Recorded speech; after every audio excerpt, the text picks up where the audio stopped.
Moi kaikille, kuka katsoo tämä video. Haluaisin esitellä, mun nimi on Vadi, ja haluaisin esitellä teille semmoinen, se on laiteisto nimellä elektromyografi. Ja tämä järjestys, tai tämä järjestelmä ja tämä sensorit ja koko järjestelmä, se mittaa lihasten aktiivisuutta liikessä. Suoraan sanoen ei se mittaa lihasten jännitystä. Se mittaa sähkösignaalien voimakkuutta, joka meidän hermosto lähettää lihaksille suorittamaan liikettä. Ja mun mielestä, ja olen katsonut aika paljon tutkimusta, se on suoraan verrannollinen lihaksen jännitykseen. Valitettavasti mun suomen kielen taito aika kaukana täydellisyydestä, mutta olen siitä varma, että minä voin selittää kaikki. Tämä laiteisto minä olen törmännyt melkein 7-8 kuukautta sitten. Tämä laiteisto on YouTubessa. Sain kiinnostusta, kuinka se aika kiinnostaa minulle, kun silloin minä tuntuu, että mun etuolkapää se aina ylimääräisesti kuormitettu joka liikessä, jos minä teen jotain rintapunnerusta tai vaikkapa jotain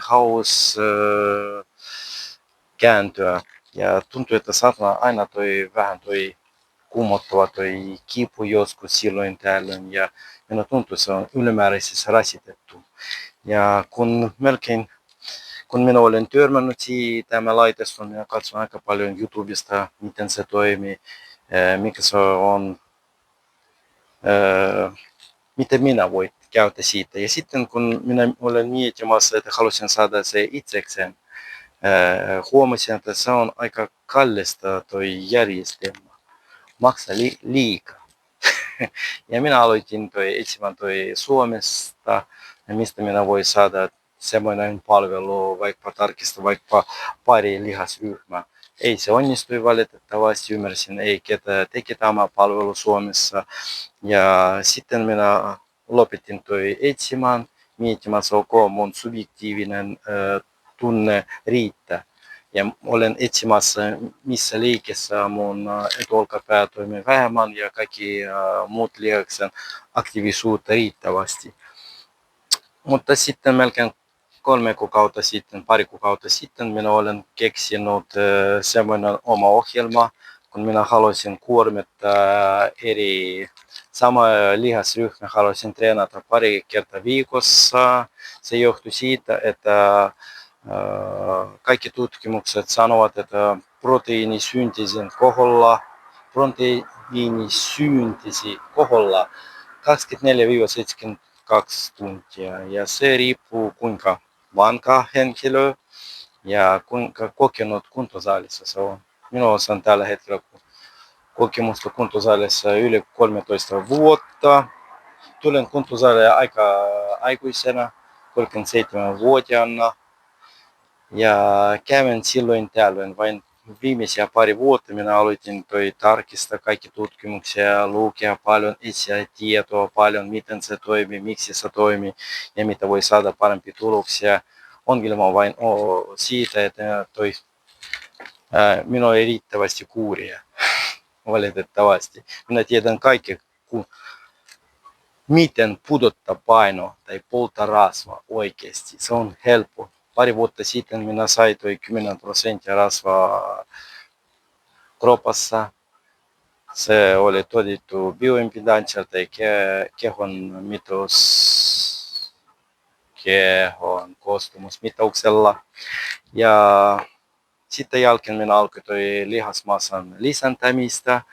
Ja pari kuukauden päästä huomasin, että lihakset kasvavat kyllä, se on aika hyvä, kilo lisää pari kuukauden sisällä, mutta sitten jälkeen vai tulee läskiä, kun varmasti mun ikä myös vaikuttaa, että hormonitaso ei semmoinen niin hyvä kuin ennen, mutta taas minä puhuin liikaa.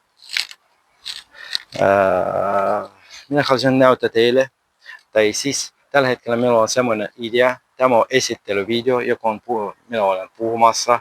Kaikki muut minä halusin tehdä semmoista, että minä teen vertailuharjoitusta tai ottaa pari liikettä sama lihasryhmälle ja tekemällä työsarjoja ja näytän teille, missä se on toi lihasten aktiivisuutta parempi. Esimerkkinä tämä järjestelmä, minä näytän teille esimerkiksi, että tällä hetkellä se on tanko ja käsipaino. Okei, se on käsilevy, mutta ei käsi, levypaino. Mutta minä näytän teille, miten se tapahtuu. Se on aika yksinkertaista. Esimerkiksi minä käynnistyn järjestelmä vielä. Nyt teen harjoitusta.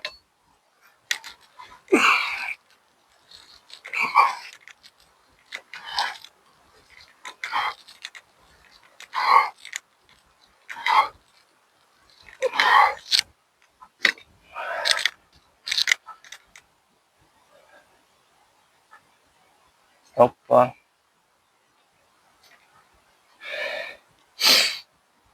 Tästä voi nähdä hyvin tässä kaavassa. Myös tässä se voi nähdä numeroita, kuinka paljon osallistujia ja mitä. Tästä voi nähdä, että enemmän rasitusta saa lyhyt pää. Ja sitten toi olkapäiden osallistuminen tässä on aika huomattava. Kun katsoo tänne numeroita 33, 36 ja 31, mutta pieni ongelma on siitä, kun se ei mittaa lihasten jännitystä.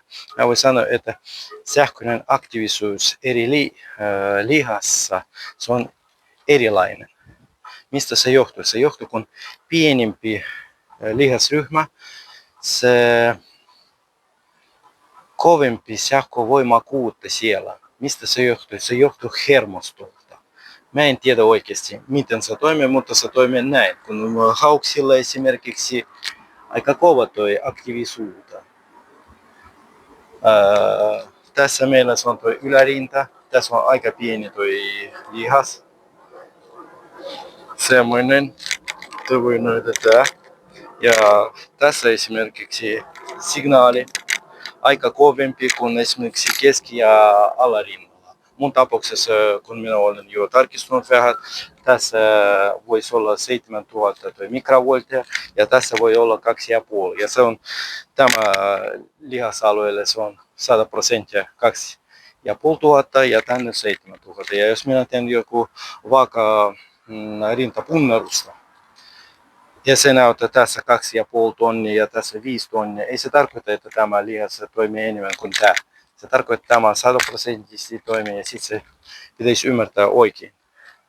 Mutta varmasti kun minä avaan Telegram-kanava ja minä pistän kaikki sinne tämä kaavoja ja vertailukaavoja. Ja myös minä voi siellä selittää vähän, kun ilmestyy jotain kysymystä. Valitettavasti minusta palautteet ei onnistui saman tien, kun minä olen työssä ja myös perheellinen ihminen. Ja sitten vapaa-aikoja minulla ei ole mitään kovaa. Tämä on vain minun harrastus. Ja nyt minä näytän teille taas, joka olen tehnyt. Nyt se alkoi.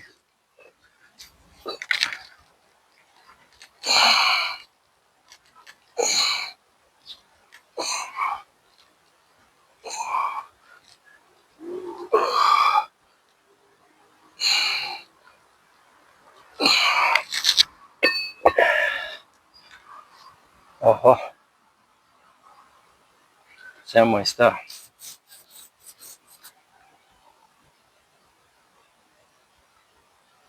Nyt minä näytän sen. Tässä on vertailukaava. Tämä oli eka tangolla ja tämä on toinen käsipainolla. Ja tässä voi nähdä hyvin esimerkiksi, kun tässä aika vähemmän toimii etuolkapää, joka plussalla minulle aika kova. Ja myös numeroita toi haus, toi pitkä ja lyhyt päätä aika kovempi siellä se on semmoista toi aktiivisuutta. Huomattavasti enemmän esimerkiksi lyhytpäätä. Tästä voi katsoa, että tässä on keskimääräinen toi toiminta 2 tonnia ja tässä on 1 200. Tässä on melkein pitkä päällä, se on melkein samankaltaista ja aika huomattavasti vähemmän etuolkapää. Se tarkoittaa, että minulle se on aika tehokkaampi tehdä käsipainolla. Ei kannata tehdä mitä tangolla. Ei se tarkoita, että se sama kaikki sopii. Se tarkoittaa, että mun kroppassa se toimii näin kroppa. Joku muille ihmisille voisi olla vähemmän, voisi olla ihan toinen tulos. Me olemme kaikki samankaltaisia, mutta yksilöllisiä. Ja sitten haluaisin sanoa myös, minä teen toi lyhyt pikkavideoita. Jätän kaikki toi vertailukaavoja sinne toi Telegramin. Ja kun mun kroppa kokonaisesti on tarkistettu, minä löytän omakseen ihan toi tehokkaita liikettä, parhaita, voi sanoa näin. Varmasti minä halusin toi auttaa muille ihmisille, tai halusin suorittaa toi palvelu etsimään muille ihmisille tehokkaita liikettä. Miten se onnistuu? Tällä hetkellä en minä tiedä, mutta tällä hetkellä minulla on semmoinen idea. Jos sinulle tämä idea kiinnostunut, jos te olette kiinnostuneita tämä ideoihin, te voitte liittyä kanavaan peukalo ylös ja ehdottaa myös minkälaisia liikettä sinä haluaisin katsoa, että minä vertailen, mutta haluaisin huomioida saman tien tällä hetkellä, että ekana minä haluaisin tarkistaa kaikki olkapäiden lihakset, sitten toi hauslihakset ja sitä jälkeen toi ojentaa ja vain sitten haluaisin toi tarkistaa rinta ja selkä. Se johtuu siitä, että esimerkiksi kun minä teen rintapunnerusta,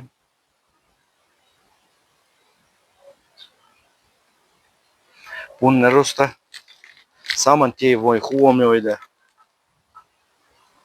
kun minä tiedän huipputulokset etuolkapäälle, minä voi ymmärtää, kuinka paljon etuolkapää osallistuu liikessä rinnalle ja myös toi ojentaa. Kun minä löytän kaikki toi huipputulokset, sitä jälkeen voi alkaa tehdä ja myös voi saada ja antaa ymmärtämistä, kuinka paljon se osallistuvat. Jos huipputulokset esimerkiksi tänne se on joku 4000 mikrovolttia joku liikessä. Ja sitten kun minä teen jotain punnerusta ja se näyttää 2500, se tarkoittaa, että se osallistuu aika paljon, mutta ei niin paljon. Se tarkoittaa, se on melkein okei. 70% se osallistuu tämä liike. Sama esimerkiksi kun teen selkätreeniä, se tarkoittaa, kun minä ymmärrän kuinka paljon takaolkapää osallistuu ja sitten toi haus.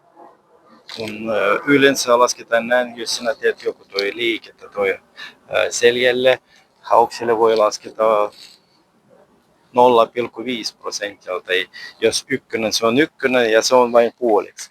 Mutta se on semmoinen ristiriitainen ja sieltä voi saada ymmärrystä, miten se toimii oikeasti. Mutta kiitos paljon, että kuulitte. Mun suomi ei niin hyvä. Kiitos paljon, että katsotte tämä video. Moi moi. Nähdään.